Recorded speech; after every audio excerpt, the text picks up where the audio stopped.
బాగా చల్లగా ఉండి చలి వేసినప్పుడు ఏమీ తినబుద్ధి కానప్పుడు ఈ విధంగా పచ్చడి చేసుకొని తిని చూడండి. సూపర్ టేస్ట్, పుల్ల పుల్లగా, కారం కారంగా సూపర్ ఉంటుంది నోటికి.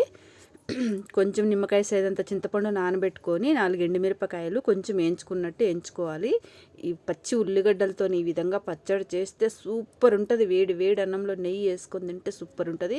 రోట్లో ఒక 5-6 ఎండుమిర్చి వేసుకొని కొంచెం రాళ్ళుప్పు వేసుకొని ఒక 5-6 ఎల్లుల్లిపాయలు కూడా వేసి పచ్చివి కొంచెం బాగా మెత్తగా నూరేసుకున్న తర్వాత కొంచెం చింతపండు పులుపుకు తగ్గట్టు, ఎవరు పులుపు ఎంత తింటారో అంత పులుపుకు తగ్గట్టు చింతపండు కూడా వేసి పచ్చి ఉల్లిగడ్డలు ఉంటాయి కదా పచ్చివే వేసేసి బాగా అంత మెత్తగా కూడా నూరనవసరం లేదు, కోర్సుగా నూరుకొని ఇది రాగి సంగట్లేకైనా రాగి రొట్టెలు చేస్తారు కదా, రాగి రొట్టెలేకైనా దగ్గు జలుబు ఉండేటోళ్ళు ఏమి తినబుద్ధి కావట్లేదు, మాకు అన్నం తినబుద్ధి కావాలంటే ఈ విధంగా ట్రై చేసి చూడండి. సూపర్ సూపర్ ఉంటుంది, సూపర్.